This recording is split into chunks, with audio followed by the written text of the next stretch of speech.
Good day, ladies and gentlemen, and welcome to not one, but having two videos being recorded in one stream, which definitely isn't testing my voice to its breaking point, otherwise known as a Warframe video.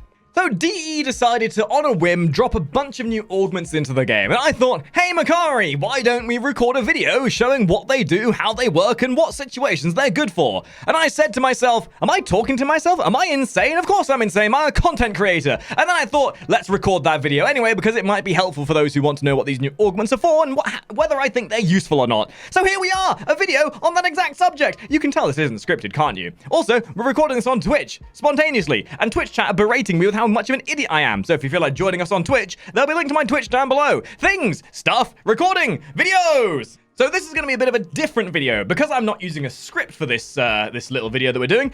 I actually get to be on screen this time because I don't need to be gazing off to the side of my script every 5 bloody seconds. So the way we'll work this is we'll have the footage of the augment up on the side here along with the description of the augment as well. And we're just going to sort of demonstrate the augment and give my personal opinion about what I think of them, because this video is in essence a way to get the information out about these new things that are in the game. And I think it would be nice just in general to be a bit more informative to those who might not know that they exist. So we're going to start looking at abundant mutation first, which is Nidus's augment. In essence, Nidus gains an additional 200 max stacks of mutation, but as a counter to that, Undying then has a 30-second cooldown. So in essence, what this means is your scalability goes up. Of course, you need to get to that scalability first, but it means you now have increased the possible cap of what damage you would have had otherwise. But as a sacrifice, if you were to take fatal damage and go into your Undying state, whereas before you could trigger your Undying state over and over again, sacrificing your stacks of mutation, now that's only going to be able to happen once every 30 seconds. So, like, a bit of a trend with these augments that we're going to see is you're gaining a massive benefit for sacrificing another thing. And I'm not gonna lie, I actually quite like this one. This is one of my favorite augments that have come out recently, as it really pushes the notion of what Nidus is good at and emphasizes it further, whilst also encouraging you to be a bit more reserved and a bit more conservative with your play to make sure you don't die as frequently, because apparently dying's bad. And with that threat of knowing that you have a cooldown on your cheat death mechanic, this augment not only is going to help teach you to be a bit more safe, or maybe encourage you to play a bit more sensibly, but you also then get that increased potency from those increased stacks of mutation. The only downside is actually building those stacks. But in essence, that could be a positive as well, because now you're going to have to learn how to build your stacks more efficiently. And now for Valkyrie's augment. Enraged. Sounds like a song lyric from something Deathclock would have made. In essence, this, as verbatim as possible. Hysteria augment. Your damage is increased whilst in Hysteria by 200%. Your crit chance is increased by 200%. But, like Nidus, has a negative. Your Hysteria now lasts for 15 seconds and receives a similar cooldown of the time your Hysteria lasts for. So, much like Nidus, we've got a positive, an immensely powerful positive, a huge, massive, another word for big, positive. But that negative, again, is going to change Valkyrie's playstyle, which I think is rather interesting, and let's talk about that, shall we? Now, I don't know about you, but I've never really thought of a time in relevant content where Valkyrie's damage has ever been a problem, especially once you've gotten her to a stage of understanding how she mods. There's a shameless advertisement. You can always use my Valkyrie guide to make her modded to a point where she kills level 200 enemies. But shameless ad aside, I don't think I've ever had a situation where Valkyrie's damage has ever been a problem. But I like the idea of augments that change your playstyle, because most people play Valkyrie for the Hysteria. Unless you're an edgy fuckboy, in which case you play her for her Eternal War augment, like me, because I'm a cool boy. But having this cooldown on Hysteria where you're forced out of it, it essentially turns you from a consistently indestructible frame with consistent damage to a polarized frame that is going to have moments of absolutely Devil May Cry 5 Dante levels of destruction, to a point where you then have to have a few seconds of reservedness, taking a step back, a moment of weakness to catch your breath, to let your loins recover from that jog you just did. And I think this is probably one of the most interesting, but possibly one of the most wishy-washy augments as well. And I think this one specifically is going to come down to your personal taste. Because people like Valkyrie the way she works. But an augment that changes up a playstyle can often give you much more gameplay to work with. And I think for maybe doing things like big tanky bosses like amalgams or the ambuluses, for example, anything that is inherently very strong might work well for here. For moments where you know you need that sudden rush of damage, this augment could be very powerful. But do you want to risk that for having that 15 or so seconds worth of cooldown of not having Hysteria?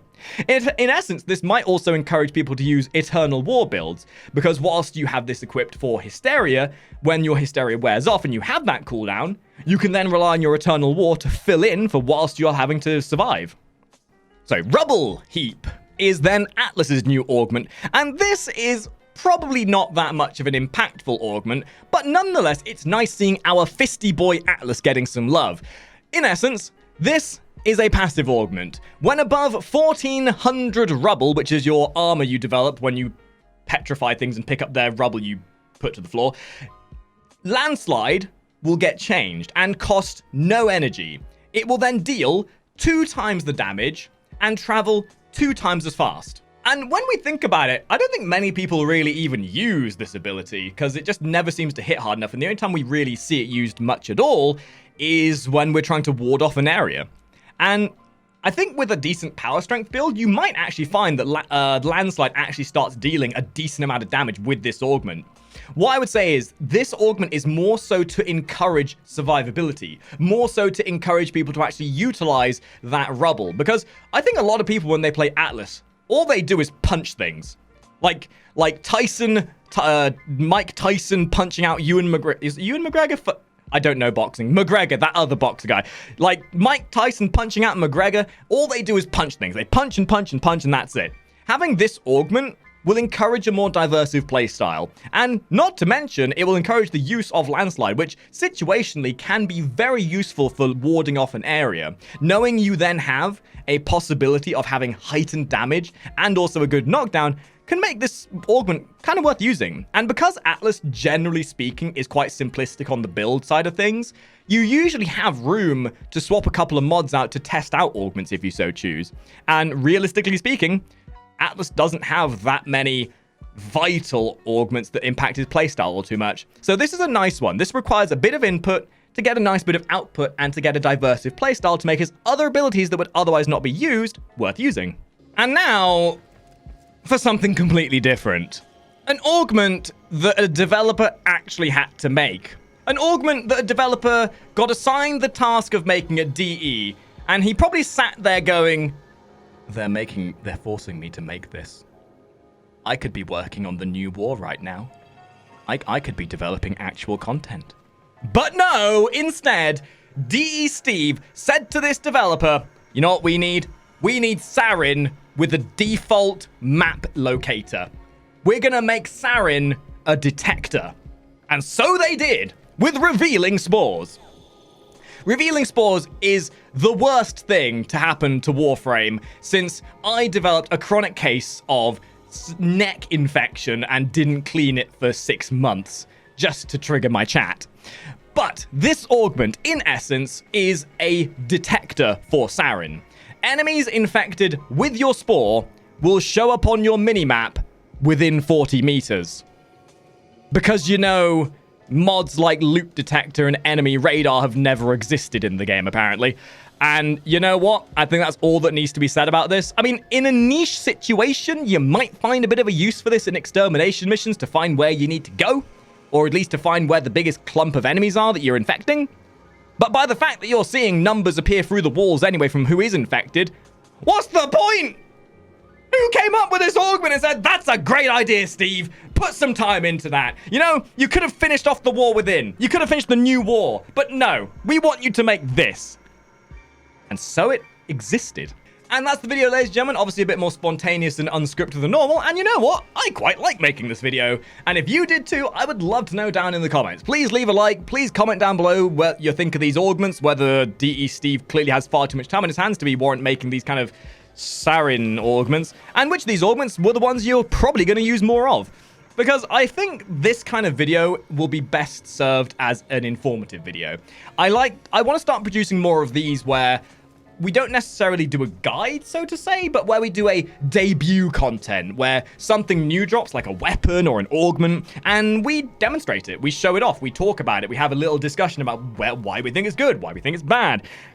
Because at the end of the day, that'll help inform people who may not have seen it or may not have a based opinion on it at that time. And that way, hopefully, through watching this video, for all 6 3/4 people who watch this video, you know, they might be able to make an informed decision based on what they've seen. So, yeah, I think that's all I've got to say on this one, actually. So thank you very much for watching, chat. If you want to drop on by, we do record these videos on Twitch, which will be a link down in the description below. So drop on by, take part, as you are all welcome to join us with our daily streams. And, yeah, I'll see you all in the next video, guys. Ta-ra!